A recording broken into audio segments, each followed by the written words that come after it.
Did you know that extreme monsoon downpours in India have been getting more intense and frequent over the last 50 years?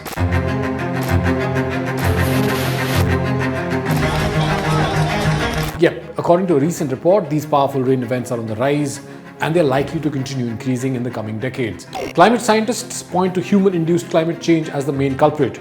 In this video, I will tell you why we must expect more heavy monsoon rains, thunderstorms, and localized cloudbursts in the coming decades. I'm Manish Adhikari and you're watching First Things Fast.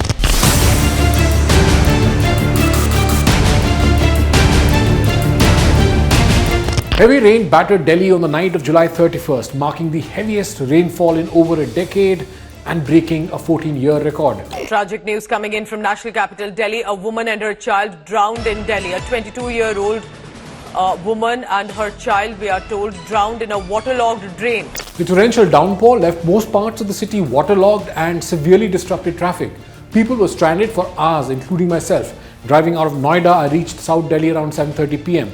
only to find the water levels had risen significantly. Massive traffic jams ensued, with drivers no longer adhering to traffic rules. On streets without dividers, it was a free-for-all, transforming two-way roads into expressways to hell. The usual 30-minute drive from work to home took me more than 2 hours to complete. The situation was dire in some areas. This house in North Delhi's Sabzi Mandi area near Ghantaghar collapsed around 9 p.m.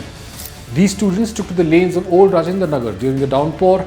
They were protesting against the MCD, the service body, as the water level reached their thighs. This is the very same area where 3 UPSC aspirants lost their lives after being trapped in the basement of a coaching center as a result of a massive drainage system failure just a few days earlier. Here, several cars can be seen severely wrecked. This happened after a school's wall in Daryaganj collapsed onto the cars. The road beneath also caved in as a result of the collapse and the rains. By Thursday morning, at least 10 people had died due to rain-related incidents in the national capital region, 5 in Delhi, 3 in Gurugram and 2 in Greater Noida. In Uttarakhand, 3 people died and parts of 2 bridges were washed away due to a cloudburst.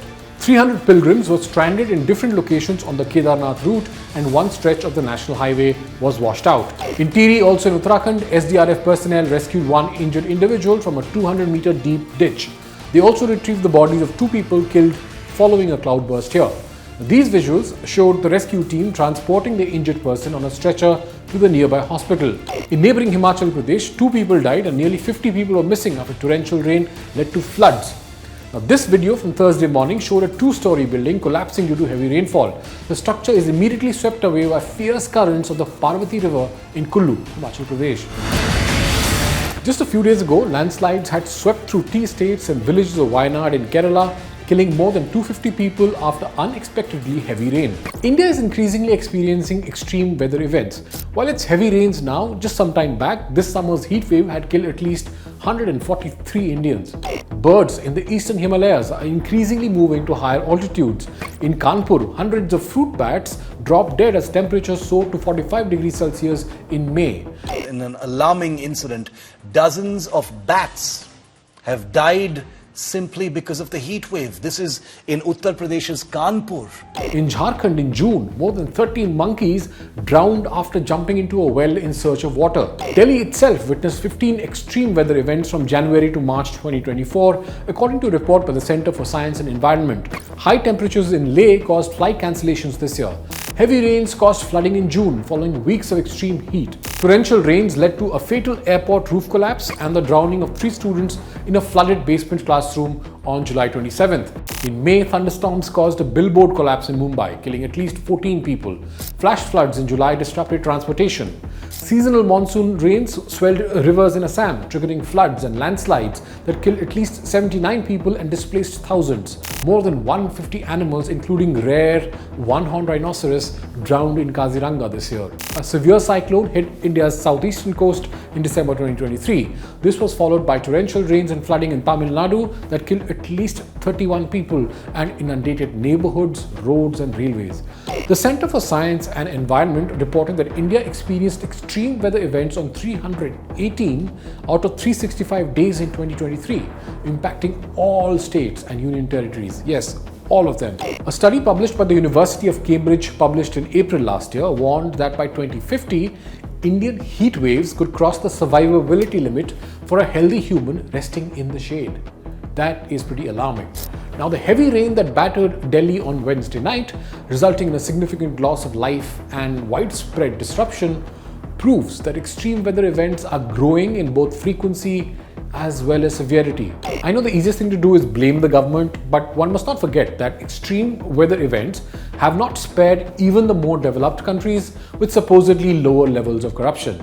In March, Beijing experienced its largest sandstorm of the year, with PM10 particle concentrations reaching hazardous levels, causing widespread disruption and health warnings.